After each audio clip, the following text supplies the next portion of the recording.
Lideramos el camino de la opinión pública y buscamos que la cultura del debate alcance consensos y soluciones a los problemas de nuestro país.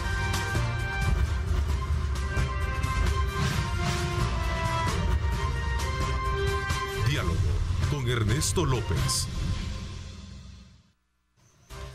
¿Qué tal? Buenos días, El Salvador, ¿cómo están? Qué placer enorme saludarles. Como siempre, gracias por estar en sintonía de nuestra programación desde muy tempranas horas de la mañana. En este día miércoles, como siempre, agradecemos a Dios Todopoderoso por darnos ese privilegio de poder ingresar hasta la intimidad de sus hogares. Hoy, esta mañana, quiero darle la más cordial bienvenida al licenciado Aldo Álvarez, quien ha sido ya nombrado como embajador de El Salvador ante la República Popular de China, y con quien vamos a hablar precisamente de la importancia que tiene esta designación y sobre todo también aspectos que rodean y que pueden de alguna manera mancomunar esfuerzos de cooperación entre ambas naciones, como lo hemos visto en los últimos años. Aldo, bienvenido, gracias por acompañarnos. No, gracias a ti, Neto, por la invitación. Siempre es un gusto estar aquí en este tan gustado programa, y un saludo a tu audiencia.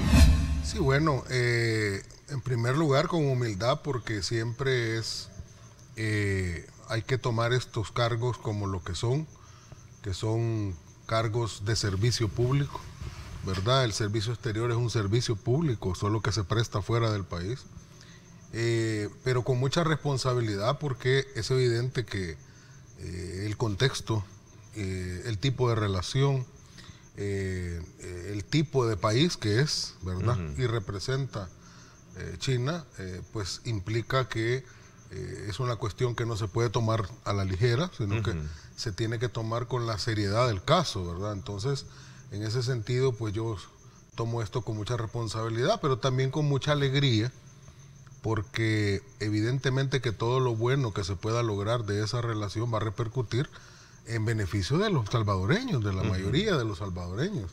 Y eso, pues, por supuesto que no me puede causar a mí más que alegría, porque estamos precisamente enfocados, y el gobierno está enfocado en precisamente tratar de lograr el beneficio para las mayorías de este país, ¿verdad? Por tanto, es un reto, ¿verdad? Por supuesto, a pesar que tenemos relaciones establecidas con China desde hace ya casi 3 años, estamos por celebrar los 3 años, ¿verdad? Pero ahora se le quiere dar un énfasis, ¿verdad? En términos de fortalecimiento de la relación, y eso implica, por supuesto, que hay que realizar, ¿verdad?, acciones concretas para lograrlo.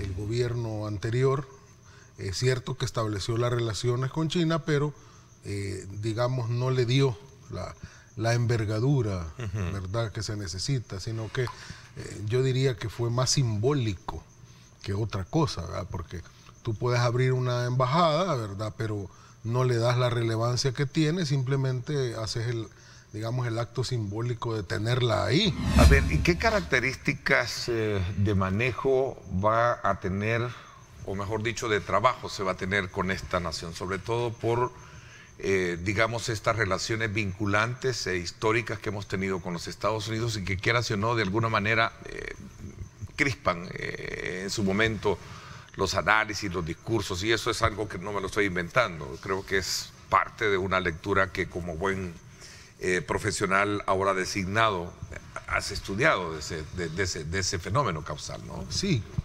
Claro, mira. De hecho, tú decías, debemos de tener amigos de todos lados, decías también, creo que ante una consulta que alguien te hizo, ¿no? Sí, mira, yo veo la relación con China como una relación incluyente. No tiene por qué ser nuestra relación con China excluyente de nuestra relación con los Estados Unidos. O sea, yo he mantenido y sigo manteniendo hasta este día que El Salvador debe tener la mejor relación del mundo con los Estados Unidos, porque las relaciones internacionales y precisamente la política exterior se basa en intereses, y los intereses de El Salvador con Estados Unidos son muy grandes en términos económicos, comerciales, migratorios, etcétera. Nuestros amigos de los Estados Unidos, ellos mismos tienen una relación comercial vastísima con China. Tienen intereses comerciales recíprocos inimaginables para nosotros, ¿verdad? Inversiones, intercambio comercial, exportaciones, etcétera. Entonces, es como un poco complicado, ¿verdad? Que eso pueda de alguna manera molestar a nuestros socios, que nosotros vayamos a buscar, ¿verdad? Esas relaciones con otros estados. Entonces, yo no veo que sean excluyentes, ¿verdad? Ni que tengan por qué causar resquemores en nadie que nosotros tengamos este tipo de relaciones. Sí, bueno, China es hoy por hoy la segunda economía del mundo, muy cerca de la primera, ¿verdad? No sabemos si en algún... Se disputen con Estados Unidos. Sí, no sabemos, ¿verdad?, si en un momento determinado podría superarla. Creo que eso podría ser en cualquier momento. Así como China venía disputando la tercera, le pasó por encima a Alemania, que era la tercera economía del mundo, después le pasó encima a Japón, y entonces quiere decir que ellos vienen, eso se debe a su propio crecimiento. Bueno, en primer lugar, la cooperación de ningún país, eso hay que aplicársela a todos los países, ni aún de nuestros más apreciados socios, se da en el contexto de nada. Siempre existen intereses internacionales, ¿verdad? O sea, eso está claro. Para hacer un comparativo entre esos dos referentes o socios comerciales, si lo queremos ver así, la verdad que China ha experimentado un crecimiento de casi el 70%, ¿verdad? En nivel, en la última década, en cuanto a el envío de productos al mercado salvadoreño. Sí, y ahí estás tú señalando precisamente uno de los retos más grandes, que es que nosotros también le saquemos provecho a la inversa, a las exportaciones salvadoreñas al mercado chino.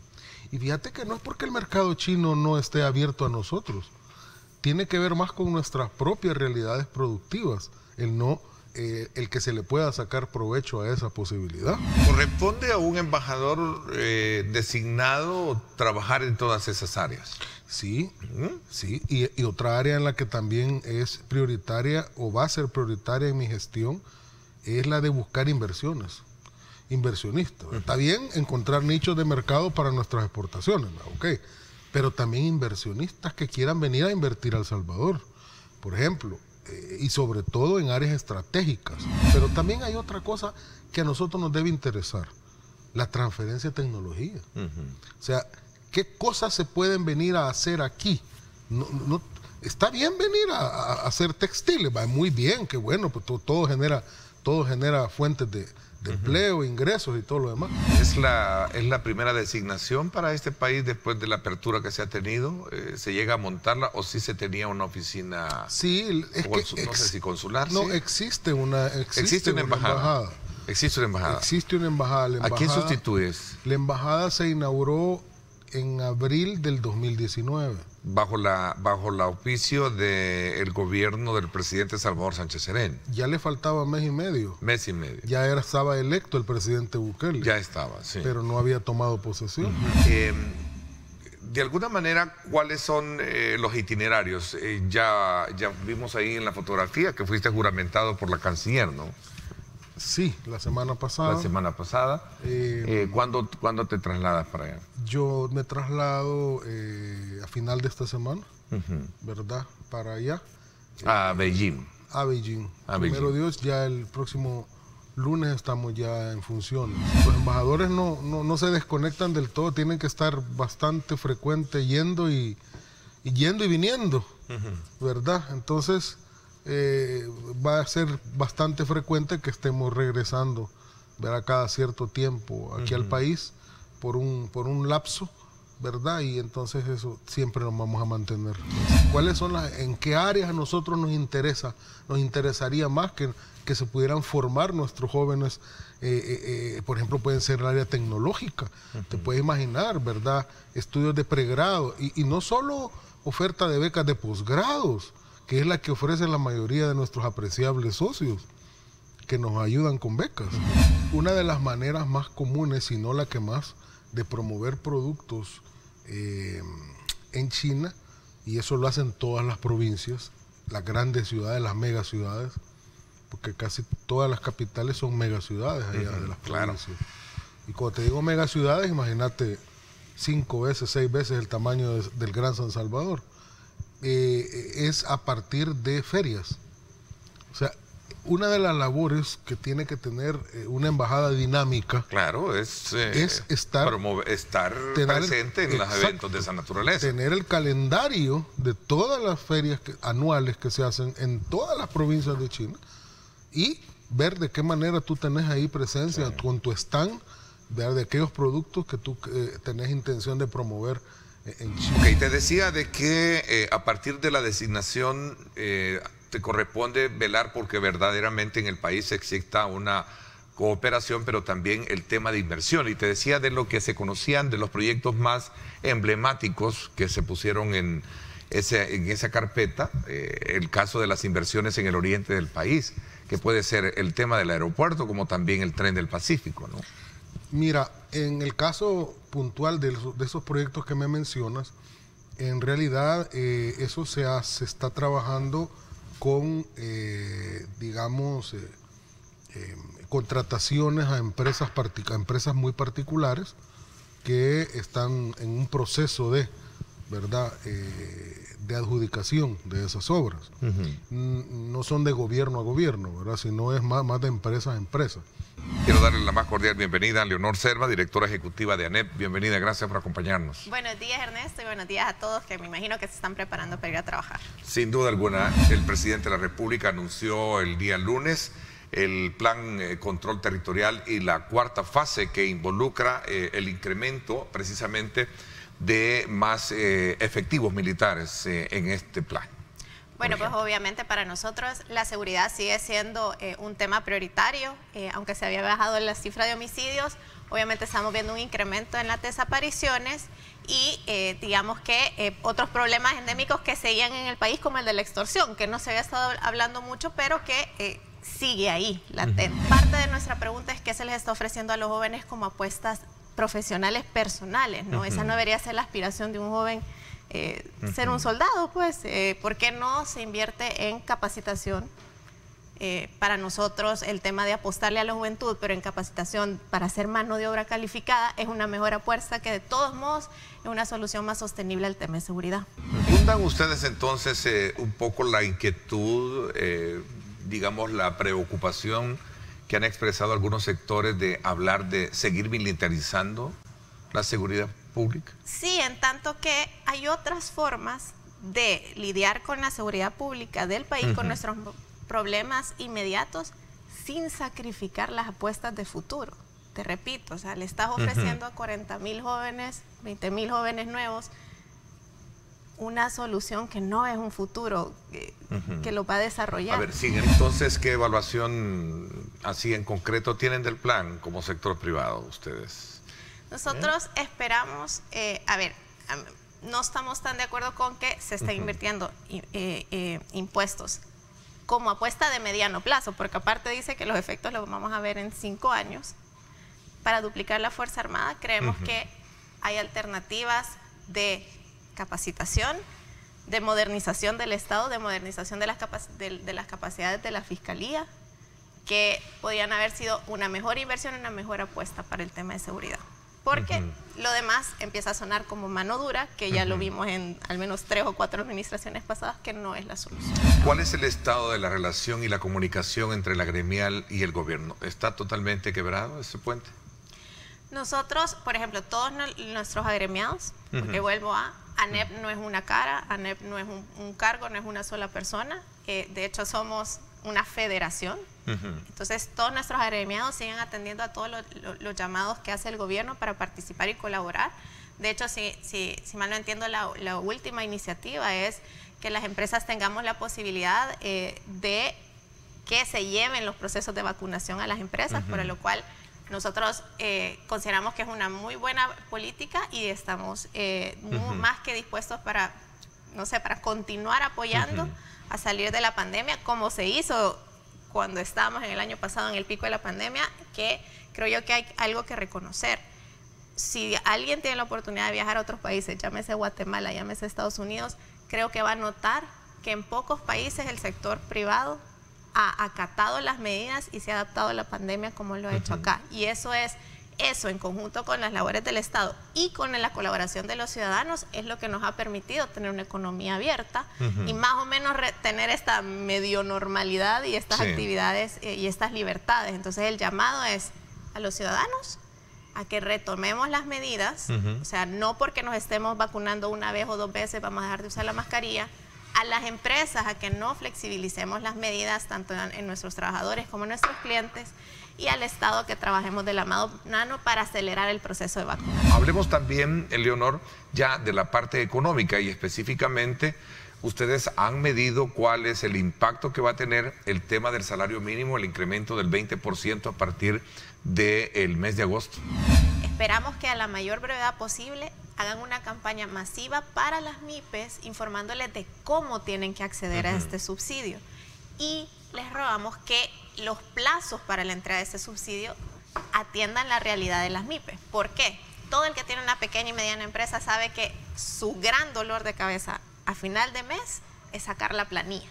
Ese es el principal costo generalmente de las MIPES y es lo que les va generando, les deja el margen de utilidad mes a mes. Digamos que no son empresas que son lo suficientemente robustas para poder estar ellos chineando una deuda. Entonces, inicialmente el Ministerio de Hacienda ha dicho que tendríamos que esperar unas 3-4 semanas para recibir el subsidio. Nosotros esperamos que el proceso sea ágil, que Bandesal tenga ya la disponibilidad de los fondos a partir del 1 de agosto que empieza el salario mínimo y que además haga un proceso ágil para que se les entregue a las empresas rápido. Lo peor que puede pasar es que el gobierno haya prometido un subsidio que llegado el mes de agosto no entregue, porque eso implica que a quienes les va a caer la carga es a los pequeños y medianos empresarios y ellos no van a poder con esta carga del impuesto.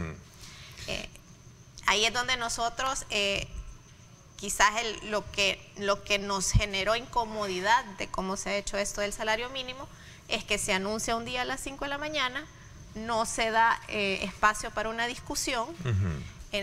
En el marco de se convoca el Consejo Nacional de Salario Mínimo, pero con una sesión más por formalismo, y se espera que el salario mínimo se implemente ahorita en agosto. Es decir, casi que en la siguiente planilla se implementa el incremento sin habernos dado claridad de cómo se hace el subsidio. Ahora, nosotros esperamos que en las 2 semanas que quedan, el gobierno agilice el trámite, consiga los fondos y los entregue de verdad. Y en ese sentido es que nosotros siempre hemos dicho que en la discusión del salario mínimo tiene que pensar en que hay un impacto económico más allá del aumento y de que se busque beneficiar a la mayor cantidad de personas con los menores impactos negativos posibles. En conclusión, el tema, ¿cómo lo están viendo? Entonces, con cautela... Ya es ley, ya es ley, toda la empresa formal lo va a cumplir. Sin embargo, ahorita nuestra prioridad es que Bandesal garantice que el 1 de agosto estén los fondos para ese subsidio y que el mecanismo de entrega del subsidio a las MIPES sea lo más ágil posible para que no las descapitalicen. A ver, a propósito, el informe, ¿en qué nivel está de preparación el informe económico de coyuntura que ANEP siempre... Nosotros esperamos, una de las actividades de ANEP es hacer un análisis de coyuntura económica semestral. Nosotros todavía estamos esperando porque cifras oficiales están terminando de subirse a los portales de transparencia de las instituciones públicas como el Seguro Social esta semana. Así que esperamos que la semana después de la vacación de agosto vamos a estar presentándolo para tener un mapeo claro y objetivo de cómo está la economía. ¿Cuáles son las expectativas que tiene el sector privado y particularmente cómo le está viendo ANEP el tema de la vigencia como moneda de curso legal el Bitcoin a partir del 7 de septiembre? Para ser muy honestos, nosotros seguimos sin tener claridad de cuáles son los beneficios económicos y a la población de incorporar el Bitcoin, y por el contrario hemos escuchado muchas voces a nivel internacional y nacional que nos advierten de los riesgos que esto representa para la economía. El hecho de reintroducir una moneda con un alto riesgo pretendiendo que sea una moneda de curso legal nos sigue preocupando considerando que la gente no tiene la conectividad para usarlo de forma fluida, ni tampoco se ha dado la educación financiera necesaria para que la gente use adecuadamente este mecanismo y no pierda valor su dinero. ¿Le gustaría participar en esa consulta, que si es que existe, ¿no?, sobre el tema del reglamento, como lo decían ayer el presidente de Coexpo? Sí. ¿En este programa? De hecho, primero hay que recalcar, de acuerdo a la Ley de Procedimientos Administrativos, todos estos reglamentos deberían abrirse a consulta pública por ley, no solo a nosotros, sino que a todos los ciudadanos. Pero sobre todo es importante que la banca, nosotros como sector privado, la parte comercial sea tomada en cuenta, porque somos nosotros quienes día a día vamos a lidiar con esto. Por ejemplo, entre los exportadores hay mucho nerviosismo de si esto puede generar una incapacidad para pagar todas las obligaciones. En general, lo que estamos viendo es que el mercado internacional, a las horas de las horas, más allá del entusiasmo inicial de la gente que es del mundo de tecnología, no está viendo con buenos ojos la incorporación de Bitcoin como moneda de curso legal. Entonces, uno de los grandes riesgos es que si no lo incorporamos de forma adecuada, nos puedan aislar de la economía mundial. Remarcamos el llamado que hizo Coexpo ayer de que se dé un plazo de entrada en vigencia que sea realista, que nos permita adaptarnos a los ciudadanos y a las empresas a la incorporación de Bitcoin, y que se publiquen los reglamentos lo antes posible para que sepamos realmente qué tenemos que hacer. Si ahorita todos estamos especulando y a oscuras.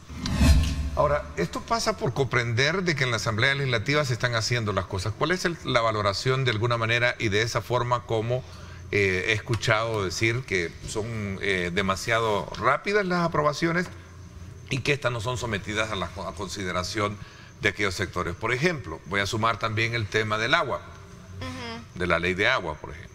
Sí, bueno, efectivamente, en el tema, a ver, yo creo que aquí lo que tiene que entender la Asamblea Legislativa es que no es un tema de conflicto político o no, es un tema de seguridad jurídica, que para nosotros es vital.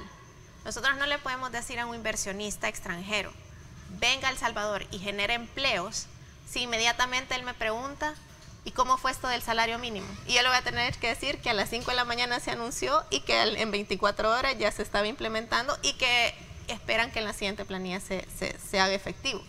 Yo no le puedo decir a un inversionista que aquí hay seguridad jurídica si ellos me preguntan cómo se aprobó la ley Bitcoin, y yo le voy a decir en un proceso de deliberación de 4 horas, porque eso fue lo que duró.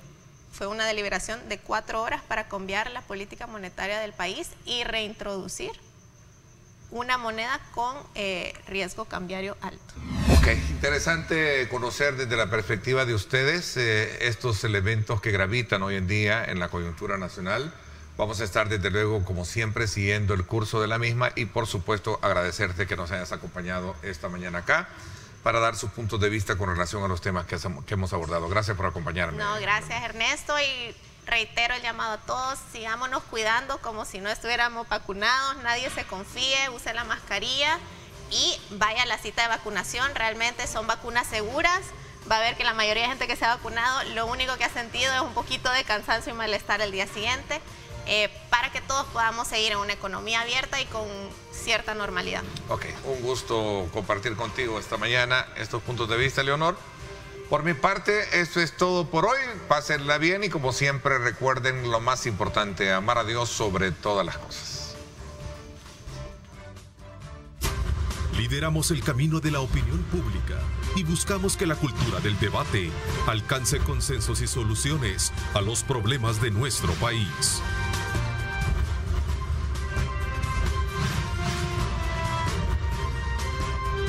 Diálogo con Ernesto López.